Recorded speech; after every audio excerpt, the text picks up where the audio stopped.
দর্শক, আপনারা যেখান থেকে দেশ রূপান্তরের সঙ্গে যুক্ত রয়েছেন সবাইকে স্বাগত। আমরা আপনাদেরকে দেখানোর চেষ্টা করছি আন্তর্জাতিক অপরাধ ট্রাইব্যুনালের সামনের থেকে সরাসরি যুক্ত হয়ে। জুলাই আগস্ট আন্দোলনের সময় সংগঠিত মানবতা বিরোধী অপরাধের মামলায় ক্ষমতাচ্যুত সাবেক প্রধানমন্ত্রী শেখ হাসিনা সহ 3 জনের বিরুদ্ধে রায় ঘোষণা করা হবে আজ। আমরা আপনাদেরকে একটু জানিয়ে রাখতে চাই, আন্তর্জাতিক অপরাধ ট্রাইব্যুনাল এক বিচারপতি গোলাম মর্তুজা মজুমদারের নেতৃত্বে 3 সদস্যের প্যানেলে রায় আজ প্রকাশ করা হবে। সেই রায়কে ঘিরে এখানে ব্যাপক আইনশৃঙ্খলা রক্ষাকার বাহিনীর আমরা জোরদার দেখতে পাচ্ছি। ঠিক একইভাবে আবার এখানে বিভিন্ন গণমাধ্যম কর্মীরা এখানে উপস্থিত রয়েছেন। জুলাই যারা আহত হয়েছেন তাদের পরিবার এবং নিহতদের পরিবারও এই রায়কে ঘিরে আজ আন্তর্জাতিক অপরাধ ট্রাইব্যুনালের সামনেই অবস্থান করেছেন। আমরা অনেকের সঙ্গে কথা বলেছি, তারা যেমনটি জানিয়েছেন আজকের রায় থেকে তারা যেমনটি প্রত্যাশা করছেন সর্বোচ্চ রায়টি যেহেতু আজকে ঘোষণা করা হয় এবং বিচারের আওতায় শুধু শেখ হাসিনাকে নয়, এই ঘটনার সঙ্গেই যারা জড়িত ছিলেন সবাইকে বিচারের আওতায় যেহেতু নিয়ে আসা হয় সে আহ্বানও করেছেন এখান থেকে এই আহত এবং নিহতর পরিবার সদস্যরা। আমরা আপনাদেরকে দেখানোর চেষ্টা করছি আন্তর্জাতিক অপরাধ ট্রাইব্যুনালের সামনের থেকে সরাসরি যুক্ত। এখানে র্যাব, পুলিশ, বিজিবি, সেনাবাহিনী থেকে শুরু করে বিভিন্ন আইনশৃঙ্খলা রক্ষাকার বাহিনীর সদস্যরা এখানে উপস্থিত রয়েছেন। একদিকে যেমন গণমাধ্যম কর্মীরা উপস্থিত রয়েছেন, অন্যদিকেই জুলাই আহত এবং নিহত পরিবারের সদস্যরা এখানে উপস্থিত রয়েছেন। আমরা আপনাদেরকে সেই চিত্রটি সরাসরি দেখানোর চেষ্টা করছি।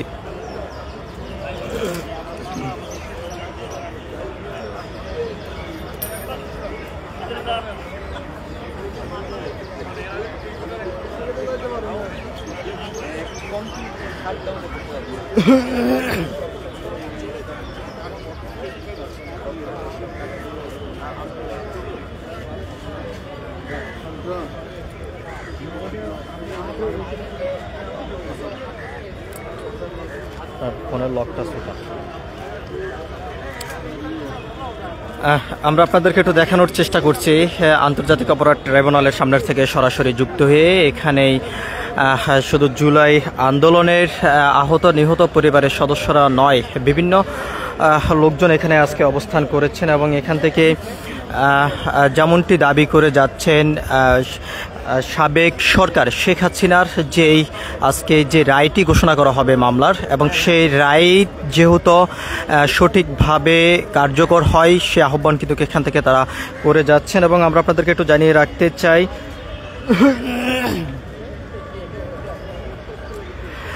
রায় সরাসরি সম্প্রচার হবে বাংলাদেশ টেলিভিশনে এবং আন্তর্জাতিক অপরাধ ট্রাইব্যুনালের ফেসবুক পেজে। একই সঙ্গে জাতিসংঘ মন্ত্রণালয় ঢাকা কয়েকটি গুরুত্বপূর্ণ স্থানে বড় স্ক্রিনে লাইভ সম্প্রচারের আয়োজন করা হয়েছে। এবং তার পাশাপাশি আমরা যদি আপনাদেরকে একটু জানিয়ে রাখতে চাই, রাষ্ট্রপক্ষ থেকে জানিয়েছে শেখ হাসিনা 2 আসামির বিরুদ্ধে আনা 5টি অভিযোগ প্রমাণিত হয়েছে এবং তার সর্বোচ্চ শাস্তি প্রত্যাশা করছে। তবে ট্রাইব্যুনালের প্রসিকিউটর গাজী MS জানিয়েছেন বাংলাদেশের আইনে কোনো নারী মৃত্যুদণ্ড কার্যকর হয়নি এবং শেখ হাসিনার ক্ষেত্রে অনুকম্পার কোনো সুযোগ নেই। দণ্ডিত হলে ট্রাইব্যুনালের সাজা পরোয়ানা ইন্টারপোলে পাঠানো হবে, এমনটি কিন্তু জানানো হয়েছে। আমরা আপনাদেরকে একটু দেখানোর চেষ্টা করছি আন্তর্জাতিক অপরাধ ট্রাইব্যুনালের সামনের থেকে সরাসরি যুক্ত। গত 5 আগস্ট 2024 সালে আওয়ামী লীগের সরকারের পতনের পর আন্তর্জাতিক অপরাধ ট্রাইব্যুনালে পুনর্গঠন করা হয়। পুনর্গঠিত ট্রাইব্যুনালে প্রথম মামলাটি শেখ হাসিনার বিরুদ্ধে হয়। সেখানে 17 অক্টোবর গ্রেপ্তারি পরোয়ানা জারি করা হয়েছে। পরবর্তীকালে সাবেক আইজিপি চৌধুরী আবদুল্লাহ আল মামুন ও আসাদুজ্জামান খানও আসামি হন একই মামলায়। মামলার প্রসিকিউশন গত 12 মে 8747 পৃষ্ঠার প্রতিবেদন ট্রাইব্যুনালে জমা দেন। এর মধ্যে তথ্যসূত্র 2018 পৃষ্ঠা, জব্দ তালিকা ও প্রমাণতি 4005 পৃষ্ঠা এবং শহীদদের তালিকা 2724 পৃষ্ঠা 1 জুন আনুষ্ঠানিক অভিযোগ দাখিল করা হয় এবং 10 জুলাই অভিযোগ গঠন করে বিচার শুরুর আদেশ দেওয়া হয়েছে। আমরা আপনাদেরকে একটু দেখানোর চেষ্টা করছি, তবে তার আগে আমরা আপনাদেরকে একটু জানিয়ে রাখতে চাই মামলার 5টি অভিযোগ উল্লেখ করা হয়েছে। যেমনটি আমরা শুরু থেকে একটু আপনাদেরকে একটু জানিয়ে রাখতে চাই, আন্দোলনরত ছাত্র জনতাকে রাজাকারের বাচ্চা ও রাজাকারের নাতিপতি বলে উস্কানিমূলক বক্তব্য দেওয়ার পর আইনশৃঙ্খলা রক্ষাকার বাহিনী ও সশস্ত্র সন্ত্রাসীদের মাধ্যমে ব্যাপক হত্যাকাণ্ড চালানো হয়। এবং দ্বিতীয় যে অভিযোগটি আনা হয়েছে, হেলিকপ্টার, ড্রোন ও প্রাণঘাতী অস্ত্র ব্যবহারের মাধ্যমে আন্দোলনকারীদেরকে নির্মূল করার নির্দেশ দিয়েছেন শেখ হাসিনা। এবং 3 নম্বর অভিযোগের বিষয়টি আমরা আপনাদেরকে একটু জানিয়ে রাখতে চাই, রংপুর বেগম রোকেয়া বিশ্ববিদ্যালয়ের ছাত্রকে গুলি করে হত্যা। 4 নম্বর, রাজধানীর চানকাপোলে নিরীহ 6 জনকে গুলি করে হত্যা। 5 নম্বর যে অভিযোগটি আনা হয়েছে, আশুলিয়া নিরীহ 6 জনকে আগুনে পুড়িয়ে হত্যা করা হয়েছে। এমন অভিযোগ নিয়ে মামলাটি করা হয়েছে এবং চিফ প্রসিকিউটর তাজুল ইসলাম এবং অ্যাটর্নি জেনারেল মোহাম্মদ আসাদুজ্জামান সর্বোচ্চ শাস্তি চেয়েছেন এই মামলার যারা আসামি রয়েছেন তাদের।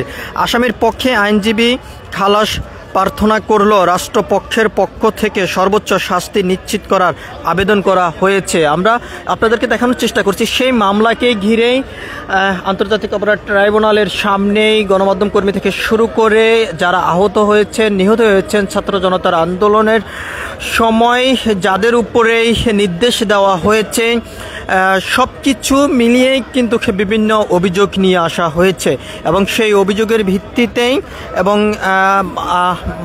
মানবতা বিরোধী যেই অপরাধ, সে অপরাধের এই সর্বপ্রথম আন্তর্জাতিক অপরাধ ট্রাইব্যুনালে মামলার রায় শুনানি করা হবে।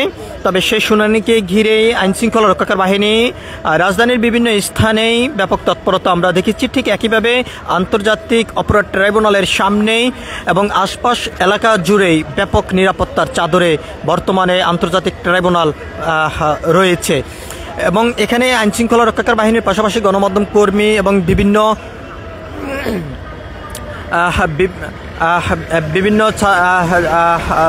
ছাত্র জনতার যে সকল যারা নিহত হয়েছেন, আহত হয়েছেন, তাদের পরিবারও এখানে আজকে উপস্থিত হয়েছেন। সবকিছু মিলিয়ে এই ছিল এখনকার মতন আন্তর্জাতিক অপরাধ ট্রাইব্যুনালের সামনের থেকে আমার কাছে সর্বশেষ। পরবর্তী আপডেট পেতে সবাই দেশ রূপান্তরের সঙ্গে থাকুন। ধন্যবাদ সবাইকে।